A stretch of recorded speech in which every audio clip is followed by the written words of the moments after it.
youngest Chief Minister of this country, Sri Pema Ji Khandu,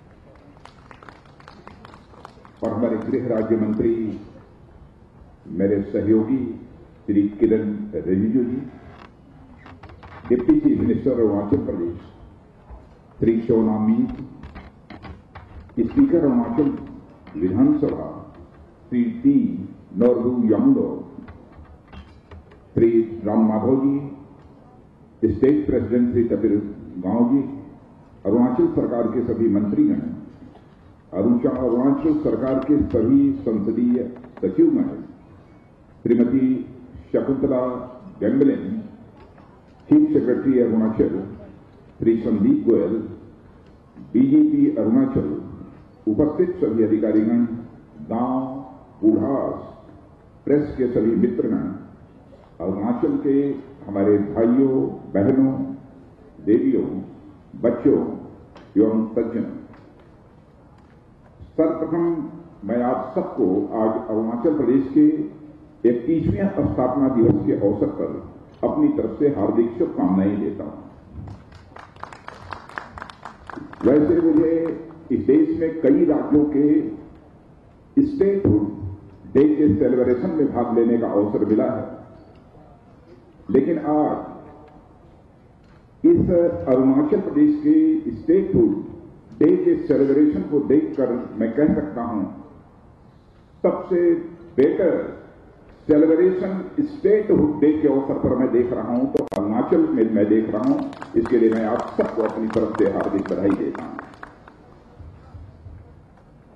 इस statehood day के अवसर पर मैं यहां पर उपस्थित होकर बहुत ही अपने को आनंदित महसूस कर रहा हूं। 30 साल पहले आज ही के दिन प्रदेश के लोगों को अपने लिए अपनी सरकार के माध्यम से विकास का रास्ता चुनने का सुनहरा मौका मिला था। एनडीए की सरकार में होम मिनिस्टर का दायित्व संभालने के बाद मैंने इस बेहद खूबसूरत प्रदेश में आपके बीच उपस्थित होने का कई बार प्रयास किया, लेकिन किन्हीं कारणों से मेरा प्रोग्राम बराबर पोस्टपोन होता रहा। लेकिन गृह मंत्रालय की जिम्मेदारी संभालने के बाद पहली बार अरुणाचल प्रदेश में यदि आप सब लोगों के बीच मैं खड़ा हूं, उपस्थित हूं, वह भी स्टेटहुड डे के अवसर पर मैं उपस्थित हूं, इसे मैं अपना सौभाग्य मानता हूं। जैसा कि हम सब जानते हैं कि देश के नॉर्थ ईस्ट रीजन के में अरुणाचल प्रदेश एक बहुत ही ब्यूटीफुल स्टेट है। वैसे तो आप में से बहुतों को यह जानकारी होगी कि भारतीय संस्कृति के अनुसार किसी भी ज्योग्राफिकल एरिया का नॉर्थ ईस्ट स्थान सबसे पवित्र और सबसे महत्वपूर्ण माना गया है। लेकिन दुर्भाग्य की बात है कि आजादी के 50 साल बाद भी समुचित ध्यान न दिए जाने के कारण अरुणाचल प्रदेश समेत नॉर्थ ईस्ट का यह क्षेत्र देश के बाकी हिस्सों के साथ हाथ से हाथ मिलाकर उन्नति और विकास नहीं कर पाया। हमारी एनडीए सरकार ने इस पूर्वोत्तर के महत्व और विकास की जरूरतों को ध्यान में रखते हुए 2001 में तत्कालीन प्रधानमंत्री आदरणीय अटल बिहारी वाजपेयी ने एक नया डेडिकेटेड विभाग donor development of north east region बनाया था। हमें इस बात का संतोष भी है और हमें इस बात की खुशी भी है। यह डोनर एक विभाग के रूप में स्थापित होने के बाद अब एक इंडिपेंडेंट मिनिस्ट्री के रूप में कार्य करते हुए नॉर्थ ईस्ट रीजन के विकास में अपना अभूतपूर्व योगदान दे रहा है। देवियों एवं सज्जनों, डोनर की स्थापना के बाद से इस पूरे क्षेत्र में विकास की दिशा में एक नई जागृति आई है।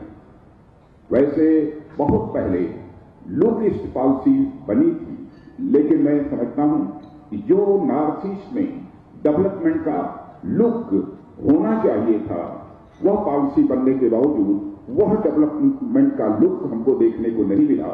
इसीलिए हमारी गवर्नमेंट ने तय किया है कि यदि हम नॉर्थ ईस्ट का डेवलपमेंट करेंगे तो एक्ट ईस्ट पॉलिसी को लेकर हम आगे बढ़ेंगे और नॉर्थ ईस्ट का डेवलपमेंट करेंगे।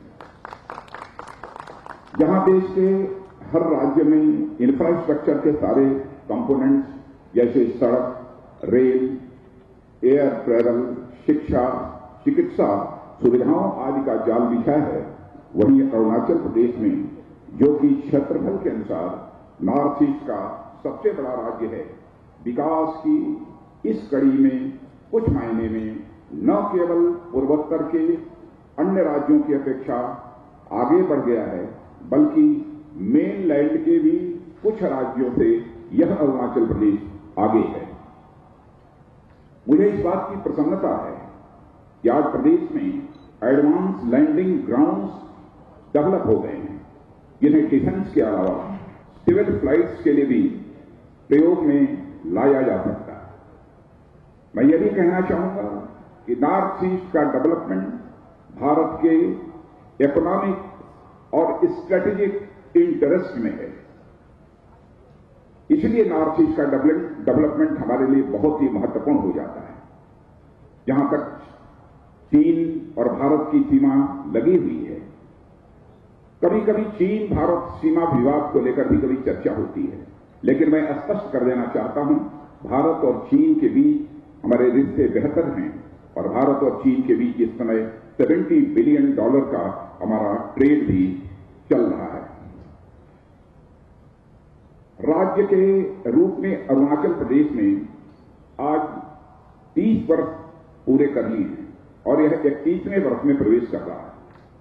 प्रदेश सरकार के साथ साथ यहां के सभी भाइयों, बहनों और मित्रों का ध्यान मैं एक बात की ओर आकर्षित करना चाहता हूं कि जिस प्रकार किसी व्यक्ति की आयु 25 से 50 वर्ष की अवस्था उसके जीवन का सबसे प्रोडक्टिव पार्ट होता है, उसी प्रकार आज यह प्रदेश अपने पूरे यौवन पर है और ऐसे समय में यह संयोग की बात है और हम सभी अरुणाचल के लोगों के लिए ही नहीं बल्कि समस्त देशवासियों के लिए भी यह प्रसन्नता का विषय है कि इस अरुणाचल प्रदेश जो युवा प्रदेश है, इसका चीफ मिनिस्टर भी हिंदुस्तान का सबसे युवा चीफ मिनिस्टर है। यह हम सबके लिए सौभाग्य की बात है। उनके पास प्रदेश को विकास के रास्ते पर तेजी से आगे ले जाने के लिए एनर्जी भी है, विजन भी है और मैं मानता हूं कि स्ट्रांग विल पावर भी है।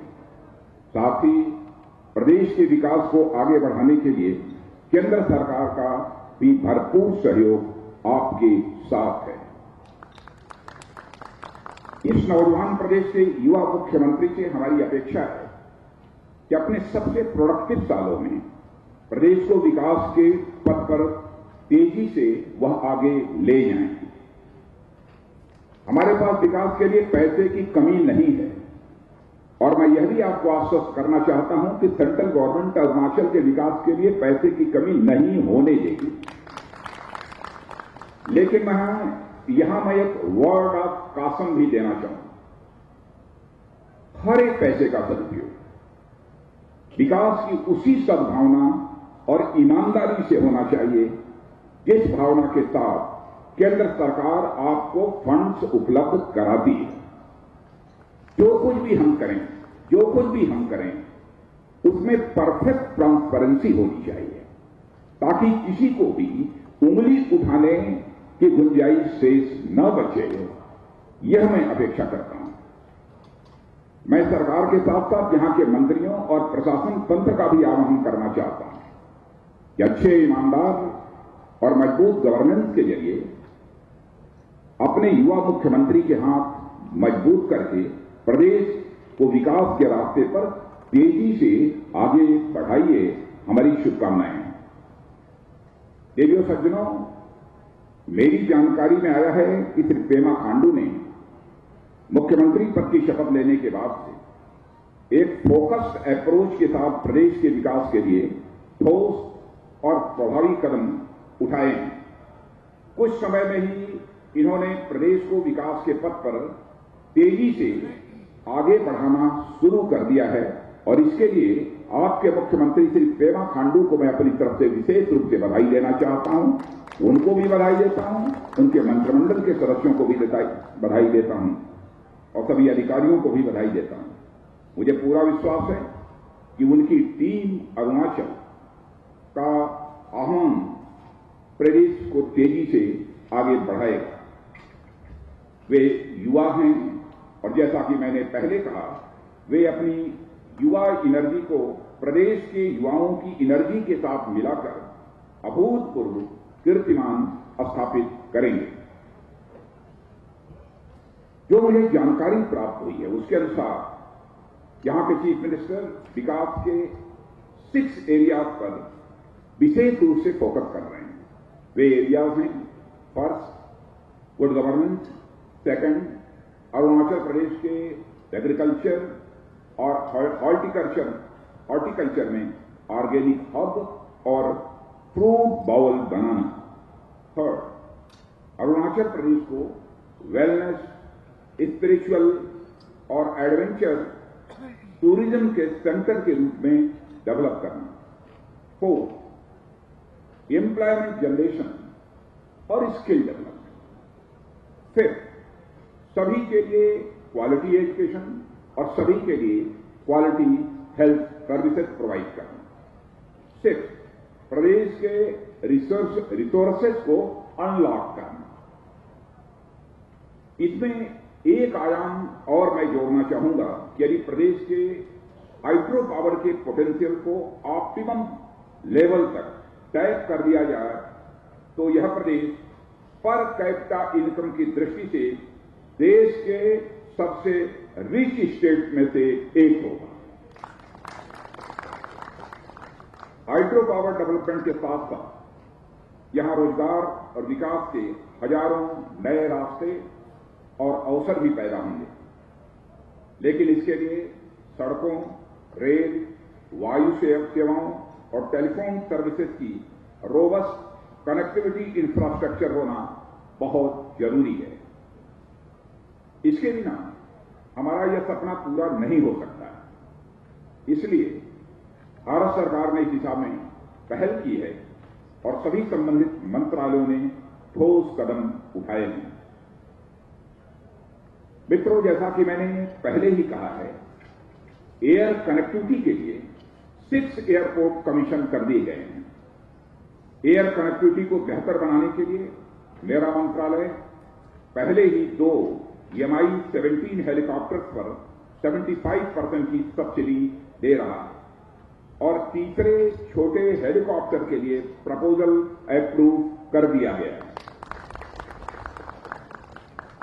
सिविल एविएशन मिनिस्ट्री गुवाहाटी से पासीघाट के लिए शेड्यूल्ड फ्लाइट शीघ्र शुरू हो जाएगी। आप जानते हैं कि स्टेट हेडक्वार्टर तक 4 लेन हाईवे पहुंचा दिया गया है और सभी डिस्ट्रिक्ट हेडक्वार्टर्स को 2 लेन सड़कों से जोड़ा जा रहा है। कुछ पर तो काम पूरा भी हो गया है और बाकी पर काम तेजी से आगे बढ़ रहा है। कैबिनेट में मेरे सहयोगी श्री नितिन गडकरी पहले ही घोषणा कर चुके हैं कि अगले 2 वर्षों में 50,000 करोड़ की लागत के रोड्स और ब्रिजेस के प्रोजेक्ट्स को सैंक्शन किया जाएगा। यह और भी खुशी की बात है, उन्होंने अपनी हाल की विजिट में 4 state roads, first Akajan Likabali Bame 120 kilometre, second project माप्रेटिया चांगलांग 44 किलोमीटर, थर्ड प्रोजेक्ट दार ओरिजो Dolungmukh via Damporijo 125 kilometre and fourth Tezu Chapakhowa via Sunpura 59 kilometre को नेशनल हाईवे घोषित किया जा चुका है। मेरा राज्य सरकार और जनता से दोनों से यह अनुरोध है कि जल्दी से जल्दी प्रपोजल भेजें और free from all incumbency land तुरंत उपलब्ध कराएं ताकि इन प्रोजेक्ट्स को तुरंत प्रारंभ किया जा सके। 2 साल पहले अरुणाचल प्रदेश में एक नया माइलस्टोन पाया जब प्रधानमंत्री श्री नरेंद्र मोदी जी ने इस प्रदेश की पहली ट्रेन को प्रदेश के पहले स्टेशन नहरलागुन से दिल्ली के लिए झंडी दिखाकर रवाना किया, जिससे यहां के लोगों के लिए दिल्ली तक का सफर यह आसान बन गया। मित्रों, प्रदेश के दूसरे बड़े नगर पासीघाट के लिए भी फाउंडेशन स्टोन शीघ्र ही रखी जाएगी, मैं यहां आपको आश्वस्त करना चाहता हूं। इस साल के बजट में लिकावाली से पामे, रुकसिन, तेजू, परशुराम कुंड वाया रुपाई और मालुकपांग से तवांग के लिए रेल मार्ग लोकेशन सर्वे की भी घोषणा कर दी गई है। इन पर सर्वे का काम जल्दी ही प्रारंभ हो जाएगा। अरुणाचल प्रदेश में टेलीफोन और आईटी कनेक्टिविटी को मजबूत करने की भी योजना चल रही है और प्रदेश में 5035 किलोमीटर की ब्रॉड बैंड लाइन पर काम चल रहा है। इसमें से 2300 किलोमीटर की डक्टिंग हो गई है और 1300 किलोमीटर में केबल भी डाला जा चुका है। फर्स्ट फेज 1023 ग्राम पंचायतों में से 863 में 2600 किलोमीटर लंबी optical fibre cable lay down की जा चुकी है। वो किया जाना है। इनमें से 1500 किलोमीटर में डक्ट और 1050 किलोमीटर में केबल डाले जा चुके हैं। सिविल सेक्रेटेरिएट को पेपरलेस ऑफिस बनाने का एक मुख्यमंत्री जी ने जो डिसीजन किया है, पेमा खांडू जी ने, इसे मैं श्री खांडू का फॉरवर्ड लुकिंग और प्रोग्रेसिव विजन मानता हूं और इसकी मैं सराहना भी करना चाहता हूं। और मेरी मान्यता है कि इससे सिस्टम में ट्रांसपेरेंसी आएगी, एफिशिएंसी आएगी और साथ ही साथ अकाउंटेबिलिटी भी बढ़ेगी। देवियों सज्जनों, मुझे यह जानकर भी प्रसन्नता है कि 8वें वाइब्रेंट गुजरात ग्लोबल समिट में इन्वेस्टर्स ने अरुणाचल में इन्वेस्टमेंट के लिए अपनी रुचि दिखाई है और इच्छा व्यक्त की है उन्होंने कि हम अरुणाचल प्रदेश में भी इन्वेस्टमेंट करना चाहते हैं। हमें इस प्रक्रिया को जल्दी आगे बढ़ाना चाहिए, यह मेरा सुझाव है। इन्वेस्टर्स के लिए प्रदेश में ऐसा वातावरण प्रदान करना चाहिए जिससे कि वे यहां इन्वेस्टमेंट करने के लिए प्रोत्साहित हों और यहां विकास और खुशहाली के नए रास्ते खोलें। तिरप, चांगलांग और लॉन्गडिंग जिलों की इंसर्जेंसी की स्पेसिफिक प्रॉब्लम्स को देखते हुए भारत सरकार ने इन 3 जिलों में सिक्योरिटी सिस्टम को मजबूत बनाने के लिए एक स्पेशल पैकेज सैंक्शन किया है, जिसमें नई पोस्ट का क्रिएशन तथा इक्विपमेंट और व्हीकल की परचेजिंग भी शामिल है। इन जिलों के लिए लंबे समय से स्वीकृत 20 पुलिस स्टेशन का कंस्ट्रक्शन न होना, यह हमारे लिए एक चिंता का विषय है। इनकी लागत लगातार बढ़ती जा रही है। मैं चाहूंगा कि इनका कंस्ट्रक्शन तत्काल शुरू करके टाइम बाउंडेड शेड्यूल के साथ पूरा किया जाए और मैं मिनिस्ट्री ऑफ होम अफेयर्स के अधिकारियों से भी मैं कहूंगा और वैसे भी मैंने निर्देश दिया है कि रीजनेबल रिवाइज स्टेट एस्टिमेट्स को तुरंत सैंक्शन कर कंस्ट्रक्शन प्रोग्रेस की मंथली मॉनिटरिंग की जाए। स्टेट गवर्नमेंट ने ईटानगर में आईटीबीपी की एक बटालियन स्टेशन स्थापित करने की रिक्वेस्ट की है। इस संबंध में मैंने मिनिस्ट्री ऑफ होम अफेयर्स में अपने अफसर से प्रस्ताव को शीघ्र एग्जामिन करके कार्रवाई प्रारंभ करने का निर्देश दे दिया है। सिक्योरिटी एक्सपेंडिचर के लिए भी कुछ प्रपोजल्स की सैंक्शन के लिए स्टेट गवर्नमेंट ने रिक्वेस्ट की है। इन पर मिनिस्ट्री ऑफ होम अफेयर्स में शीघ्र विचार करके स्टेट गवर्नमेंट को हम बताने वाले हैं। लेकिन मैं बताना चाहता हूं कि जो कुछ भी हम बतलाएंगे वह आपके इंटरेस्ट में होगा। हम पॉजिटिव अप्रोच रखेंगे इन सब सारे मामलों में डिसीजन करते समय। हमारी भावनाएं आपके साथ हैं और इन्हीं भावनाओं के साथ जहां तक संभव हो सकेगा हम राज्य सरकार की मदद करने की पूरी कोशिश करते रहेंगे।